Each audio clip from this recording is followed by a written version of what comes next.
What's up, guys?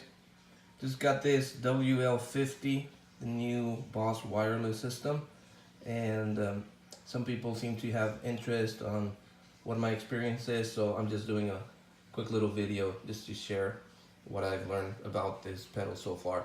So first of all, as you can see, it's easy to just add to your pedal board. You put some Velcro on the bottom, which it gets a little tricky because it has a battery cover and you just have to get a little artsy on it, but it's fine. And then once you have it there, it's part of your pedal board. It does take some real estate from your board compared to others that go on your belt or the guitar strap, but at the same token it has a couple of advantages. First of all, having the battery pack on your guitar strap, it's kind of a nuance sometimes, especially, I don't know, when you're trying to take your guitar off and put it down and then bring it back up and make sure that doesn't hit you, and it gets I don't know, interesting. Also, if you want to switch guitars, you have to unclip it, and I don't know, it's just personal preference whether you want it on the board or if you want it on the strap. But real quick, this is the little transmitter. While you plug it, it charges and then it's ready to go. It's plug and play. You just stick it in your guitar and it's ready to go. And I'll show you how that sounds or works in a little bit. But a couple of things. First of all, it's not too bright. Let me see if I can get better lighting. It has on the back, first of all, on the right, that's the, there you go, I think that's better lighting. So on our right where it says in upside down, that's the power. And then you do have on the far left the option to get the short cable or long cable or turn it off with that little three-way switch. And on the out, that's actually power out, so you can bridge using a regular power train or pedal train, whatever, the adapter or power little cable to power another pedal. So that's kind of cool. You're powering it, but then you can use that, and I'm using that to power my tuner right there. And it's kind of cool because otherwise I'd be one pedal short because I have the Voodoo Labs and it just wouldn't be able to power all the pedals that I have on my board currently. So that just gives you an extra power supply for a pedal. So I think that's pretty nifty. Now, something that I faced that I want to share with you, and a big warning. I was just powering this bad boy with a regular power little cable from my Voodoo power adapter, and I didn't think much of it, but apparently the voltage that it was feeding into it did light it up and it was working fine, but this little dude was not charging. And of course I had to find that out right before a gig. It was a little bit stressful, but it took me a minute to figure out what was happening. I had to call, I bought it from Sweetwater, so I called them up and say, hey, you know, I don't know if it's defective, but it's not charging, and I'll share with you in a minute what the findings were. But in long story short, you know how all the Boss pedals, they end up saying only use a Boss power adapter, blah blah blah, in the model, and like nobody listens to it. At least I don't. Like, I just use whatever my power supply is. In this case, it seems to be actually true. Maybe if I'd used a different line out from the Voodoo, it may have worked, but I didn't fiddle with that or mess with it. So I just bought the actual Boss power adapter for this pedal. which I don't know, it has this little entrance, you can see. I don't know the model, but you can Google it, and I would recommend just getting it, and don't risk ending up like me where it's not charging and you plug it in your guitar ready to start your gig and surprise, there's no power. The good news is it does have an input for a regular 1/4 inch cable or guitar cable.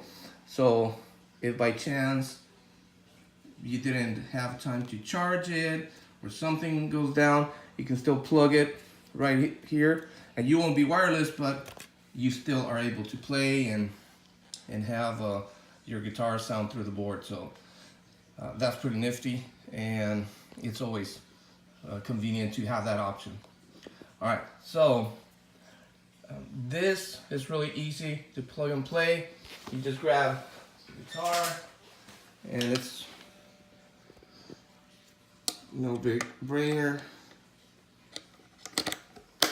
And as soon as you plug it in, you have that little green light, and that means you're golden. It's ready to go.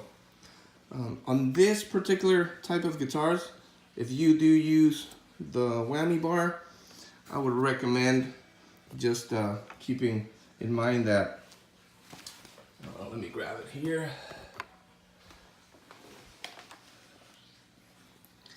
First of all, if you plug it in and then you're trying to screw it on, it's not gonna do it.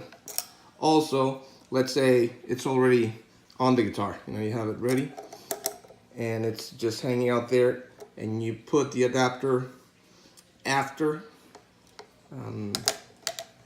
the tremolo and you don't realize it, well, you might want to use the whammy and it's not gonna let you bring it up, play it, unless you disconnect it.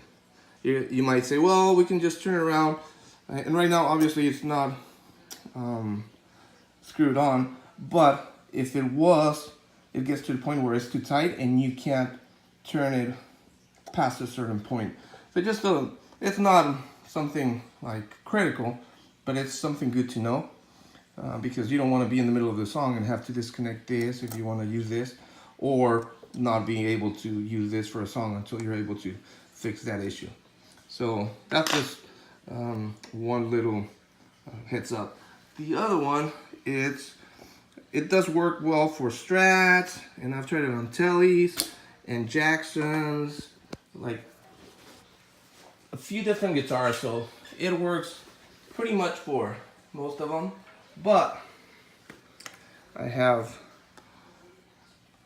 this beauty here, and if you're familiar with these guitars or not, let's see if I can find that. Oh, there we go. It's the little, and I don't know, the female 1/4 inch. It's not flush, so it gets tricky because, and I don't know if I'm gonna do this, but of course, grab it. Sorry guys. But if you're trying to plug that or connect it, it's a no-go. So I can't use this wireless adapter to play with this lovely guitar. So that's a bummer. They don't tell you that when you buy it. But if I really want to play the guitar, I still can. I would just have to use the cable and just connect it through here, which, I mean, it's not the best, but it does have that feature. So I think I'm talking too much. I'm sorry guys. Let me just play just a little doodles just to give it a whirl, and hope this was helpful. All right, another thing that I forgot to mention, it does have a little mini USB port. You might not see it very well, but down there, meaning that it can be charged on the pedal, but you can also plug it to the wall with a little mini USB cable or a little charger. So that's another option. This is how I was able to get wireless when it wasn't charging for me that time. So it is another option. But once you connect it, the green light turns on. Bam. Look, Ma, no hands. It does what it does.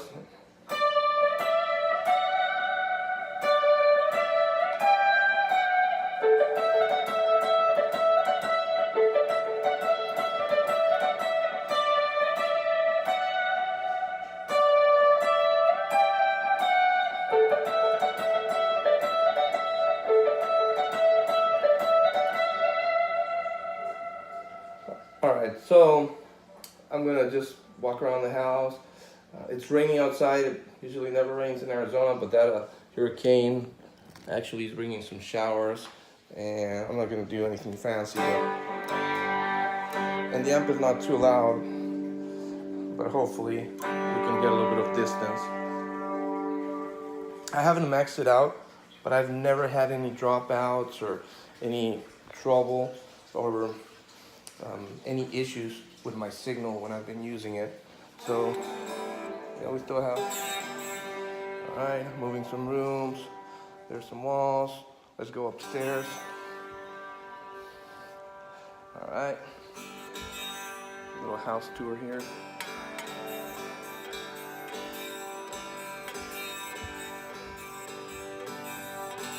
Okay, still going.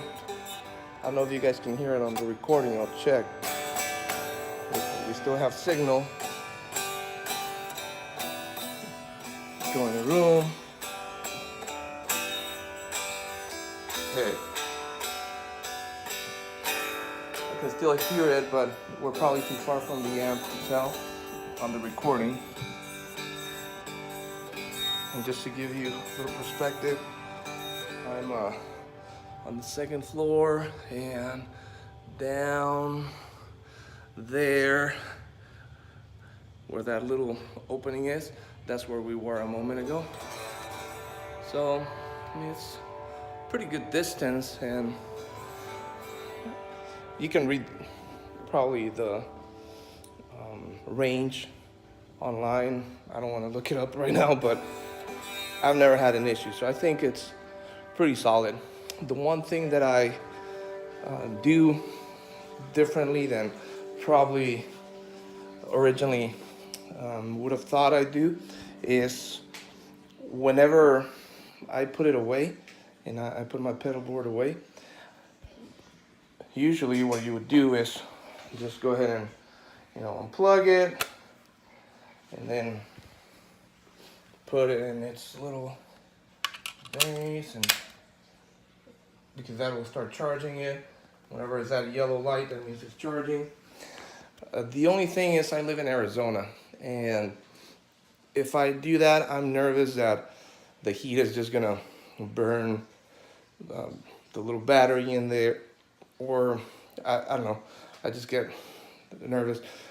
Usually, especially in the summer, I've had it where I open my pedal board, I take it out, and then just pedals start melting off the board because it gets so hot that the glue that keeps the Velcro together with the pedal, it melts, and oh my goodness, it's a mess.